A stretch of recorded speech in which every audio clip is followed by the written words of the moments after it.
How many of you guys remember that picture? Anybody? They recognize it? You can raise your hands, don't be afraid. So when Neil Armstrong came back down from the moon on the Apollo 11 mission, he was treated like a hero. He was honored for his courage, his dedication, and his intellect. Yet, despite all those really nice things to be recognized for, he was humble. And he described his experience about what he felt when he was on the moon. And I have a quote straight from him.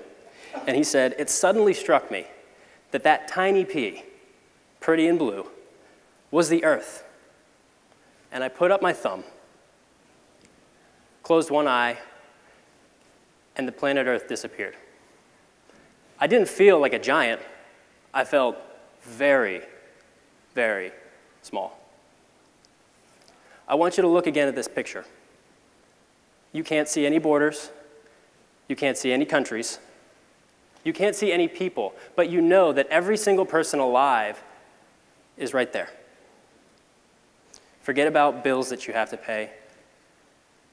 Forget about everything, political arguments. Forget about caring to be right and proving others wrong. None of that matters. This picture makes me feel small, but in a very good way. You know, ego can be a very powerful motivator, but it can also blind you. It blinded me. I was too worried about being seen as clever, being accepted, and I lost sight of why I truly wanted to be in this profession, to help people. Fortunately, like Armstrong, I had my own humbling experience. And no, I didn't go to the moon.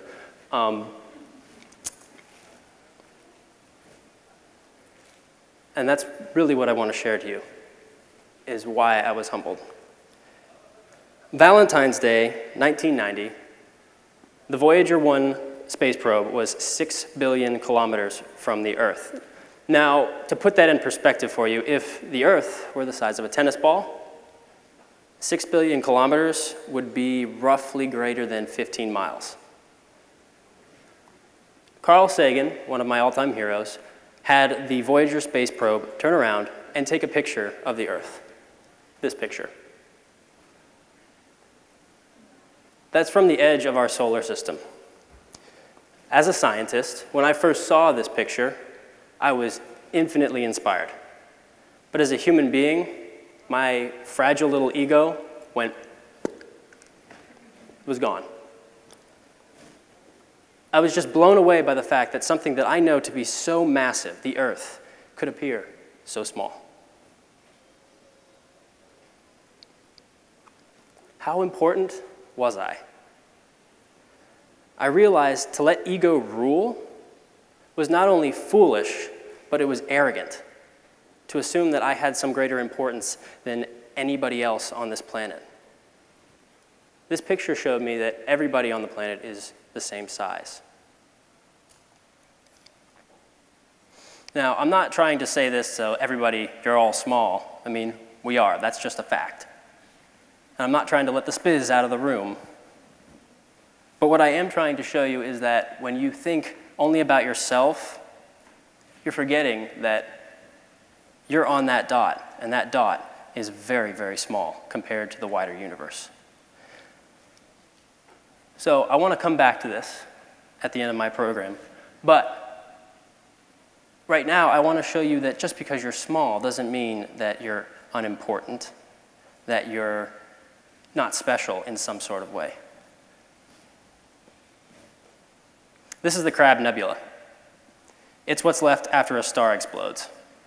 Just a cloud, a massive cloud of dust and gas that will someday become a planet itself. Planets or stars. Back when the universe began, about 13.7 billion years ago, time and space expanded, dragging matter with it. And that matter condensed and formed heavier elements. And those heavier elements were forged in the hearts of stars. When they exploded, you get one of these. Our planet, which is 4.5 billion years old, formed from a very similar cloud to this. And when it did, its matter became part of us. We are literally made of star stuff. When you consider all the things on the planet Earth that are living, our genetic history is all entwined. The molecules and atoms that make up our genes were forged in the hearts of stars.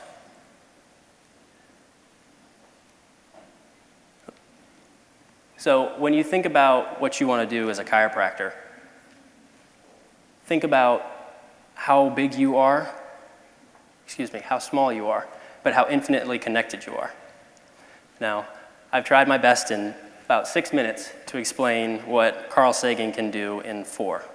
And to close tonight, I really just want you to watch this video, because this, not the video, but the words, are what really inspired me to let go of my ego and to try and be a better person.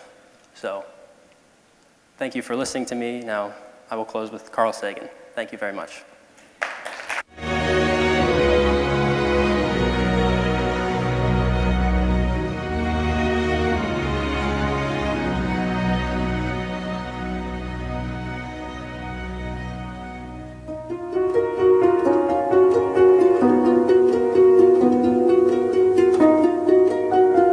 From this distant vantage point, the Earth might not seem of any particular interest. But for us, it's different.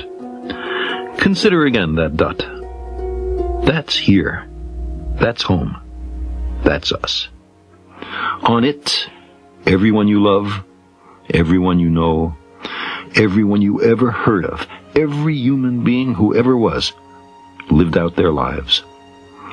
The aggregate of our joy and suffering, thousands of confident religions, ideologies, and economic doctrines, every hunter and forager, every hero and coward, every creator and destroyer of civilization, every king and peasant, every young couple in love, every mother and father, hopeful child, inventor and explorer, every teacher of morals, every corrupt politician, every superstar, every supreme leader, every saint and sinner in the history of our species lived there, on a mote of dust, suspended in a sunbeam.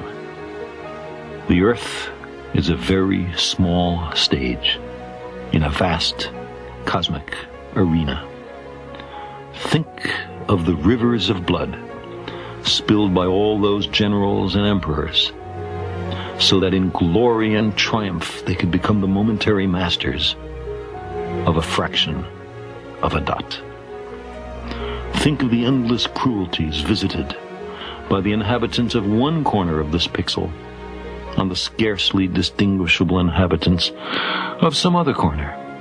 How frequent their misunderstandings, how eager they are to kill one another, how fervent their hatreds.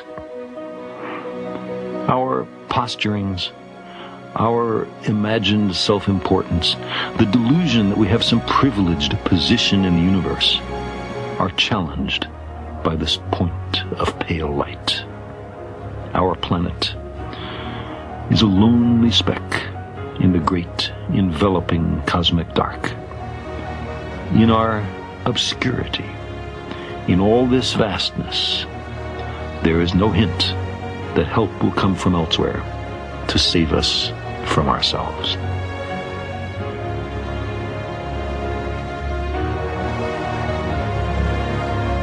It has been said that astronomy is a humbling and character-building experience. There is perhaps no better demonstration of the folly of human conceits than this distant image of our tiny world. To me, it underscores our responsibility to deal more kindly with one another and to preserve and cherish the pale blue dot, the only home we've ever known.